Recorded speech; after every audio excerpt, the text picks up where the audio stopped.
Em uma terra onde o verde se perdia de vista e a beleza das flores se envolvia com a luxúria do palácio, morava um rei e sua rainha com imensa fartura e prosperidade. O rei nunca estava satisfeito, sempre queria mais. Mas havia algo que o seu ouro não podia comprar. A rainha, bondosa e sábia, vivia observando a natureza, lendo e escrevendo poesias. Costumava dar conselho ao rei para que ele retribuísse ao seu povo toda a riqueza que eles ajudaram o rei conquistar. O rei fingia não ouvir e continuava a querer sempre mais, acumulando as riquezas sem se importar com o povo que pagava um alto pelos seus impostos. A rainha, preocupada com as atitudes do rei, se envolvia cada vez mais com as suas leituras, mas sem deixar de lhe aconselhar dizia: Meu rei, tudo nessa vida é semear. Você semeia o bem e colhe o bem. Não espere colher o que não plantou. O rei ouvia por um ouvido e soltava pelo outro, e continuava a querer mais, sem se importar com aqueles que não tinham nada. O povo enfurecido sentia as mudanças do rei e julgava-o como mesquinho e egoísta, e a rainha, sem faltar um dia sequer, pedia calorosamente para que ele dividisse suas riquezas. Em uma tarde, onde o rei se fartava de vinho e conspirava contra o seu povo, ela lhe perguntou: Meu rei, você não tem medo de castigo? Quando fazemos mal a alguém, fazemos muito mais mal a nós mesmos.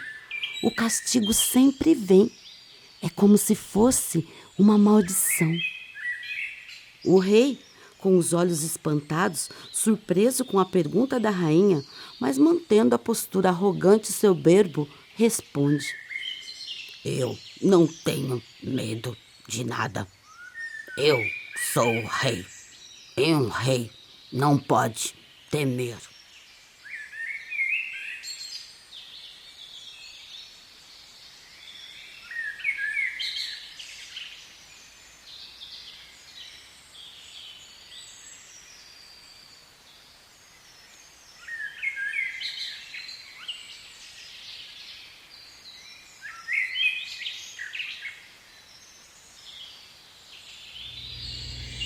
Eu não tenho medo de nada. O rei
Todo mundo vai andando, procurando o que é eterno, dentro do que está se acabando.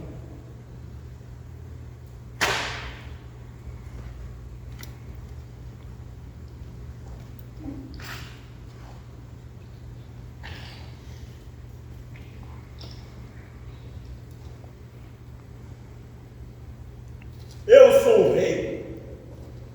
Não me interessa o que dizem. Eu não preciso deles. Eles é que precisam de mim. Ratos reprodutores multiplicam mais que ratos. Ratos reprodutores!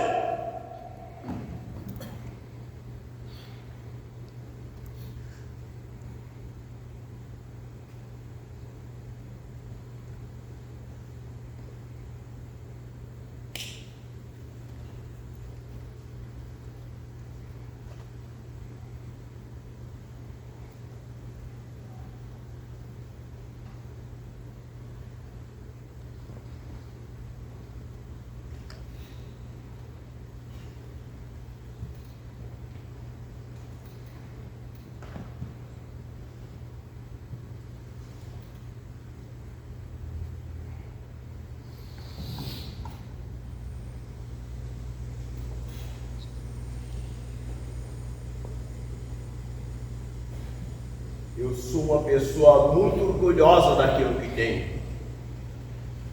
Não gosto de dar esmola a ninguém. Jamais vou ajudar alguém. Eu não confio em ninguém. E tolo o rei que confia no povo. Pois deveria, meu rei. O povo sempre confiou em você. Quando o rei cuida bem de sua nação, seu reinado se torna forte e firme. O povo prospera e se alegra. Há sempre um grande interesse por trás das máscaras.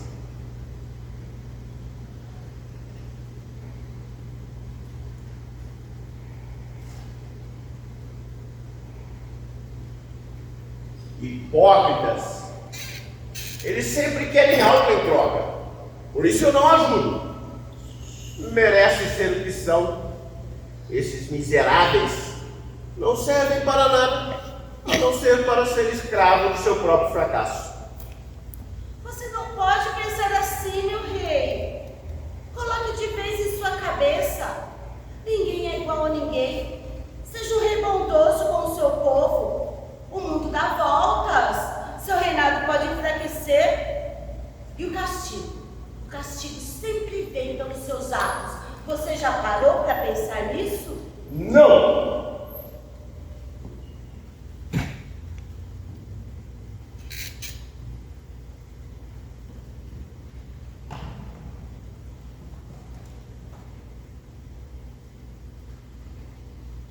Você acha que eu deveria ver o mundo com outros olhos? Olhar a diversidade que existe lá fora? Tratar o povo com bondade, dignidade. Quem planta bondade, colhe bondade. Até parece. Eu vou plantar você em vários pedaços, se não parar de me aborrecer com essas ladainhas. Não adianta, você está cada dia pior. Não tem piedade de ninguém, nem de você mesmo. Começa a desconfiar que não tem quem o faça mudar. Ah, somente a vida poderá lhe ensinar. Piedade, piedade. Ninguém nunca teve piedade de mim. Na primeira oportunidade, eles se traem sem nenhuma piedade.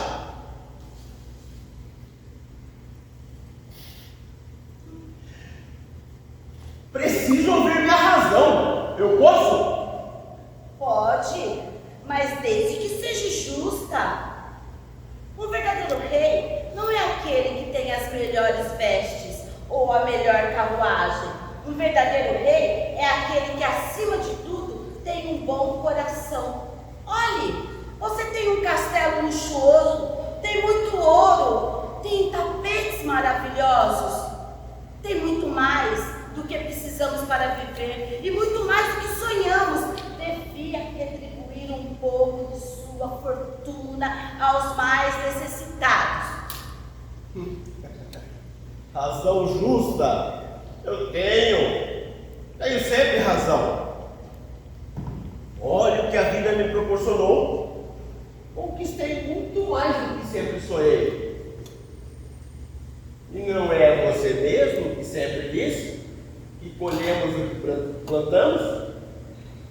Chega, basta, não ajudo. Seja mendigo, seja quem for, não dou nada a ninguém. Nós temos uma vida confortável, meu rei, com muita fartura, mas nunca se esqueça que todo o nosso reinado fora construído pelo povo que hoje você despreza. E não lembra que são eles que trabalham para garantir a nossa nobreza? Não ajudo. Multiplicam mais que ratos. Merecem meu desprezo. E é isso que eu faço. Um rei deve viver pelo seu povo, pois sem um povo não pode haver um rei. Não estou nem aí para o povo. Bando de ratos. Provocam o caos, mostram o caos e acreditam ter a solução. Merecem meu desprezo. Meu rei, você gostaria de ouvir uma poesia de um escritor maravilhoso?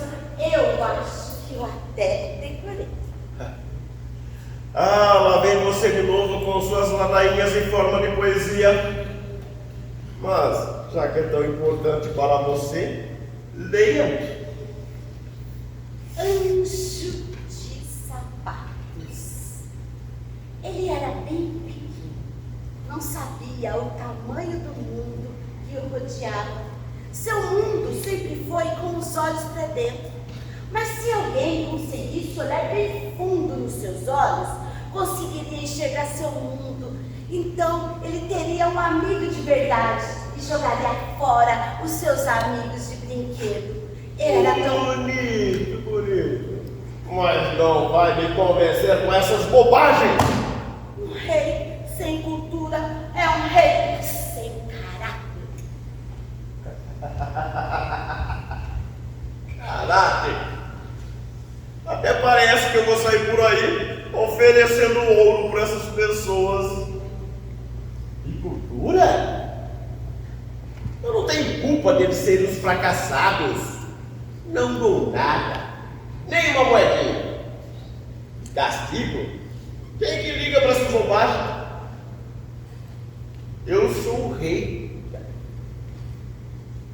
Quem determina a minha vida sou eu. E castigo mesmo é não ter a fartura que tenho. Quer saber de uma coisa?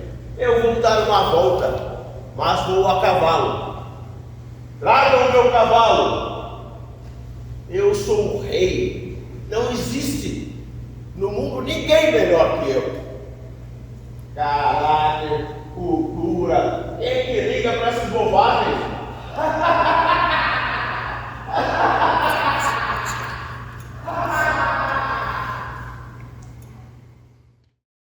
Antes do rei se transformar nesse rei desconfiado e mesquinho, ele era um rei feliz e sonhador. Seu reinado estava cada vez mais forte. Gostava de festas, muitas festas.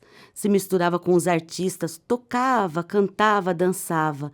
E como se não bastasse, convidava todos eles a ficarem por quanto tempo quisessem, se fartando das riquezas do palácio.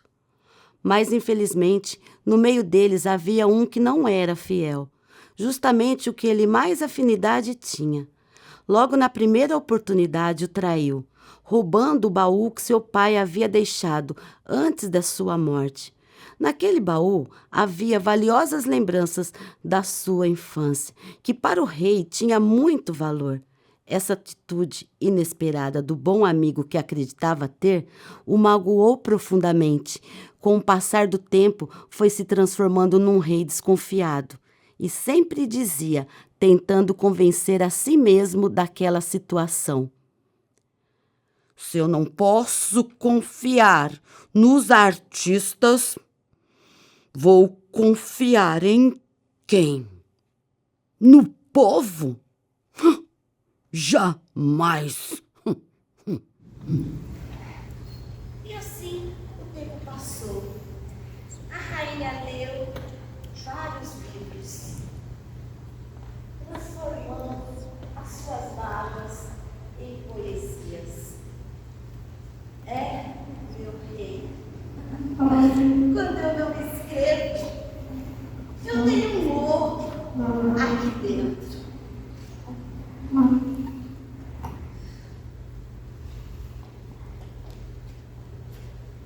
Felicidade clandestina. Ela era gorda, baixa, sardenta, de cabelos excessivamente crespos, meio arruivados. Tinha um busto enorme, enquanto nós todas ainda éramos achatadas. E como se não bastasse, enchia os 2 bolsos da blusa por cima do busto com balas. Mas possuía algo que qualquer criança devoradora de histórias gostaria de ter. Um pai dono de vitamina. Pouco aproveitável. E nós, menos ainda. Até mesmo para um aniversário, em vez de um pequeno livrinho barato, ela nos entregava em mãos um cartão postal da loja do pai. E ainda por cima, era de paisagens do Recife mesmo, onde morávamos, com suas pontes mais do que vistas. Atrás, escrevia com letra bordadíssima palavras como data natalícia e saudades. Mas que talento tinha para a crueldade. Ela toda era pura vingança, chupando balas com barulho. Como essa menina devia nos odiar? Nós que éramos impecavelmente bonitinhas, altinhas e esguia de cabelos livres. Comigo, exerceu com calma e ferocidade o seu sadismo. E eu, na minha ânsia de ler, nem notava as humilhações a que ela me submetia. Continuava a lhe implorar a me emprestar os livros que ela não lia. Até que veio para ela um magno dia de começar a exercer sobre mim uma tortura chinesa. Como casualmente informou que possuía as reinações de Narizinho de Monteiro Lobato. Ai, era um livro grosso, meu Deus. Um livro para ficar se vivendo com ele, comendo, dormindo e completamente acima de minhas posses. Disse-me que se eu passasse em sua casa no dia seguinte, ela me emprestaria. Até o dia seguinte, eu me transformei na própria esperança da alegria. Eu não vivia, eu nadava no mar suave, as ondas me levavam e me traziam. No dia seguinte, fui à sua casa literalmente correndo. Ela não morava no sobrado como eu. Não me mandou entrar. Olhando bem pelos meus olhos, disse-me que havia emprestado o livro a outra menina e que eu voltasse no dia seguinte para buscá-lo. Boca aberta, saí devagar. Mas em breve, a esperança me tomava toda de novo e eu recomeçava a andar pulando pelas ruas, que era o meu modo estranho de andar pelas ruas de Recife. Desta vez, nem caminho. Guiava minha promessa por livro. Os dias seguintes viriam, os dias seguintes seriam mais tarde, a minha vida toda, o amor pelo mundo me esperava. Andei pulando como sempre e não caí nenhuma vez. Mas não ficou simplesmente nisso. O plano secreto da filha do dono de livraria.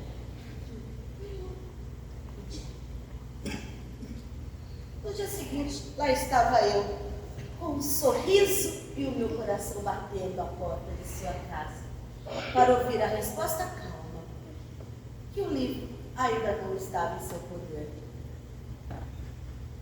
E que eu voltasse no outro dia para buscá-lo. Ai, mal sabia eu que no decorrer da vida, o drama do dia seguinte com ela ia se repetir. E eu, com meu coração batendo. Quanto tempo? Não sei. Ela sabia que era um tempo indefinido, enquanto o fel não escorresse todo do seu corpo grosso. Eu já começava a adivinhar que ela tinha me escolhido para fazer sofrer. Às vezes, adivinho. Mas às vezes, adivinhando mesmo, às vezes aceito. Como quem quer me fazer sofrer, esteja precisando danadamente que eu sofra. Quanto tempo? Eu ia à sua casa diariamente. Às vezes ela me dizia, pois o livro esteve comigo hoje de tarde, mas você só veio de manhã, de modo que eu emprestei a outra menina. E eu, que não era nada olheira, sentia as olheiras se cavando sobre os meus olhos espantados. Até que um dia, quando eu estava à porta de sua casa, ouvindo humilde e silenciosa sua recusa, apareceu a sua mãe. Ela devia estar desconfiando da aparição budidiara daquela menina à porta de sua casa. Pediu explicação a nós duas. Houve uma confusão entre cortadas de palavras pouco elucidativas. A senhora achava cada vez mais estranho o fato de não estar entendendo nada. Até que essa boa mãe entendeu. E com uma enorme surpresa, virou-se para a filha e disse: mas esse livro nunca saiu daqui de casa e você nem quis ler. O pior para essa mulher não era a descoberta do que estava acontecendo. O pior para essa mulher era a descoberta da filha, da perversidade, da potência de perversidade de sua filha. Ela nos espiava, escondida. A menina loura, em pé, à porta de sua casa. Foi então, se refazendo, disse firme e forte para a filha: você vai emprestar o livro agora mesmo. E para mim, você fica com ele por quanto tempo quiser. Ai, por quanto tempo eu quisesse, valia mais do que me dar um livro. Quanto tempo eu quisesse, tudo que uma pessoa grande ou pequena pode ter a ousadia de querer. Como contar esse segredo? Eu estava estonteada. E assim recebi o livro na mão. Acho que não disse nada. Não saí pulando. Segurava o livro grosso com as duas mãos, comprimindo contra o peito. Quanto tempo demorei até chegar em casa? Também pouco importa. Meu peito estava quente, meu coração pensativo. Chegando em casa, não comecei a ler. Fingia que não tinha, só para depois ter o susto de o ter. Horas depois, abri, li algumas linhas maravilhosas, fechei novamente, fui passear pela casa. Adiei ainda mais indo comer pão com manteiga. Abria, fechava, fingia, criava as mais falsas dificuldades para aquela coisa clandestina que era a felicidade. Ai, a felicidade sempre iria ser clandestina para mim. Parece que eu já pressentia. Como eu demorei. Havia orgulho e pudor em mim. Eu vivia no ar. Eu era uma rainha delicada. Às vezes eu me sentava na rede balançando com o livro aberto no colo, sem tocar, em êxtase prísimo. Não era mais uma menina com um livro. Era uma mulher com o seu amante.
sonho estranho. Parecia poesias nos meus ouvidos, tão real. Mas foi real. O pior é que eu era um rei, mas não acreditava em castigo. Ele veio e me derrubou. Eu deveria ter acreditado mais na minha rainha.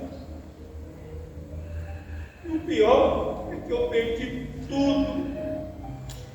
Minha riqueza, o meu povo e a minha rainha. Ai, que fome. Preciso encontrar alguma coisa para comer.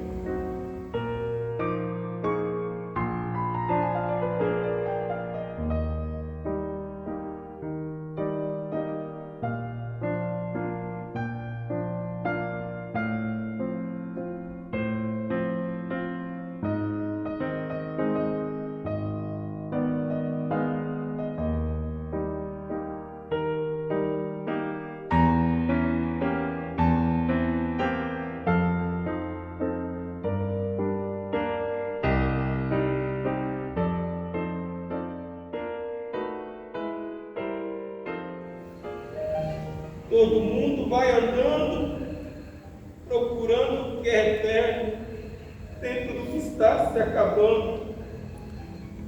Não há nada que te faça ser igual ao que era antes. Não há nada que te faça esperar mais uns instantes por mim.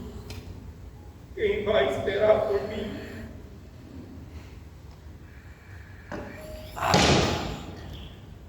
Quem vai esperar por mim? Quem vai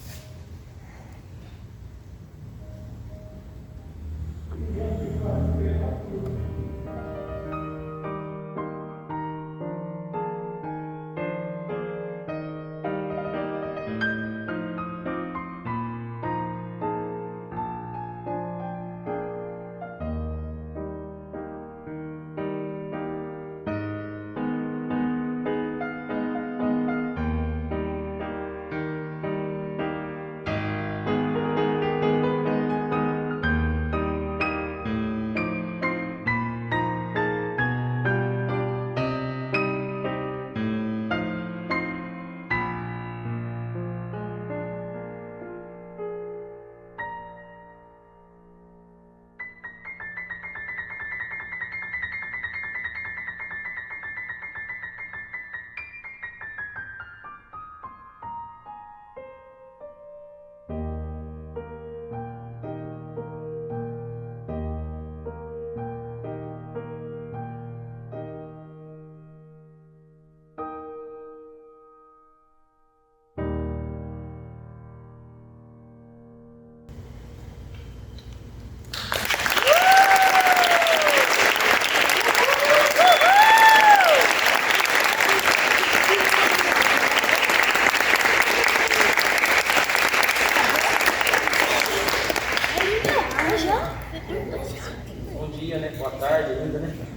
É nervoso. Muito obrigado a todos, viu, que vieram, que estão presentes aqui, viu? É uma honra ter todos vocês aqui. Essa peça eu escrevi ela em uma época passada. Eu tinha uns 15, 16 anos. Em uma época que eu dormia nas ruas, pedia esmola nas casas e por um momento alguns adolescentes que iam para a escola, né, de classe média alta em São Caetano passavam por mim deitado nas calçadas com a minha caixinha de engraxate, dormindo nas ruas, e me chamavam de mendigo, porco e nojento. Daí passou alguns anos, assim, uns 2 anos, 3, eu tinha um dom de escrever música peça, né, que eu sempre tive sonho de ser ator. Com 8 anos de idade eu via novelas e me via atuando. Daí eu fui e escrevi uma história de um rei que tinha tudo e não ouvia a sua esposa em nada. E no fim ele perde tudo e vira um mendigo, né? E passando-se anos e anos, eu hoje com 44 anos tive a honra, né, de estar assim, conhecendo a Marcinha e o Almir e propor com eles para a gente levar essa peça para o palco. A Marcinha fez umas adaptações dela, trouxe os contos, né, da Clarice, né, Trouxe algumas poesias, trouxe uma poesia do Concilio, inclusive, que é um amigo meu, né? E adaptei junto com o Sassá. A gente criou junto, né? Em cima dessa ideia de valorizar, né? Valorizar as pessoas, não porque elas são, né, bem vestidas, ou porque elas falam bem, ou porque elas têm um conhecimento maior. Valorizar as pessoas porque elas são pessoas boas, do bem, que fazem bem às outras pessoas. A rainha traz essa mensagem, né? Que o rei, ele deve trazer com ele um bom coração, boas atitudes, que para a gente se formar um caráter, principalmente para as nossas criancinhas que estão nesse mundo, né? Que cheio de violência, esse mundo que nos traz, nos propõe tantas coisas para nos levar à perdição. Então a rainha está propondo que a gente observe mais os atos, que a gente enxergue com o coração e perceba o quanto é importante ouvir as pessoas de verdade, né? Então aí a gente quer trazer essa moral, né, para que se forme bom caráter, para que se forme uma pessoa de boa índole. E por isso que a gente lutou, e estamos no 2º ano fazendo essa peça. Por mais que a gente não tenha muitos recursos, mas a gente está lutando por ela. A prefeitura, né, nos deu um apoio e a gente está lutando para trazer essa mensagem. E é isso.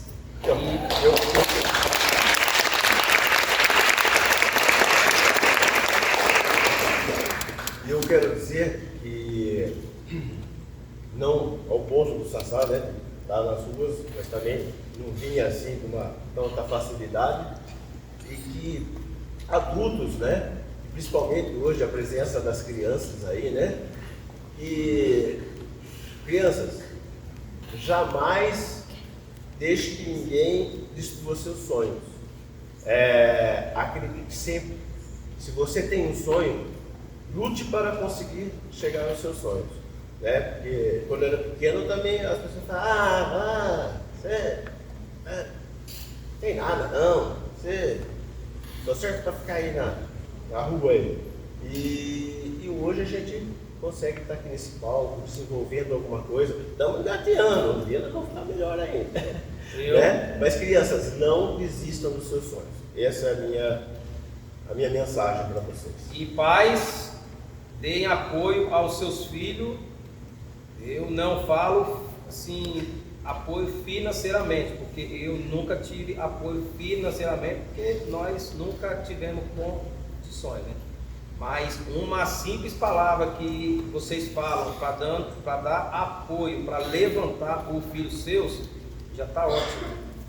Eu quero agradecer ao Léo, ao Arte Vida, por ter convidado nós, né, a apresentar essa peça para as crianças deles, porque no ano passado apresentamos na mostra teatral e o Léo pediu, né, para mim apresentar para as crianças do Arte Vida. Só que, como assim, não é tão assim simples ir lá, né, e tentar o espaço, ônibus, eu assim tentei ônibus de todo jeito, corri atrás e eu não assim queria falar aqui, mas assim paguei do meu bolso o Vanner para estar trazendo as crianças. Vou tentar reembolso se eu não conseguir. Já estou feliz só deles terem vindo, sabe?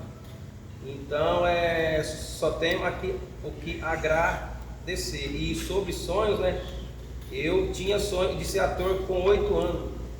Eu de 10 anos para cá, eu venho gravando filmes, tentei teatro muitas vezes, e sempre tendo dificuldade no teatro. Já em filmes, eu já venho ganhando prêmios de melhor filme, ganhei prêmio recente em Pernambuco de melhor ator. Então assim, hoje eu sou realizado por esse sonho meu de ser ator, né? E tem filmes ainda que vão ser lançados ainda, que eu sou protagonista. Hoje mesmo passou um filme em Bauru que eu estou atuando no filme e estou na produção. Ontem foi estreia de outro filme em São Paulo que eu estou na produção e na atuação. Ele vai ter exibição terça e quarta que vem. Eu estou indo para São Paulo amanhã por esse filme lá, né? Então assim, eu sou hoje realizado quanto ator. Então, obrigado pela presença do dia. Parabéns.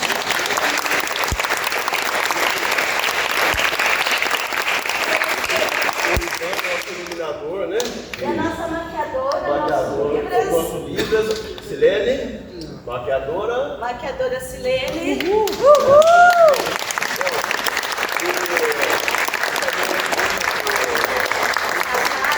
Leila, que recebeu vocês ali na entrada, o menino aqui, o Giovanni, que né? fez as nossas gravações. E assim, eu estou conseguindo enxergar alguma sua fisionomia, que é o Vanker, né? Se eu errar, você fala que não é. O Alexandre, né? Que faz parte lá do conselho com a gente. Muito obrigada, Alexandre. A esposa do Alexandre, Juliana. Gente, se faltou alguém, é que eu estou sem óculos. Eu sem óculos vejo só a fisionomia. Alguns que estão perto são mais fácil. Falou do ator de Libras. Né? E a gente é grato. E todos a vocês, né? Muito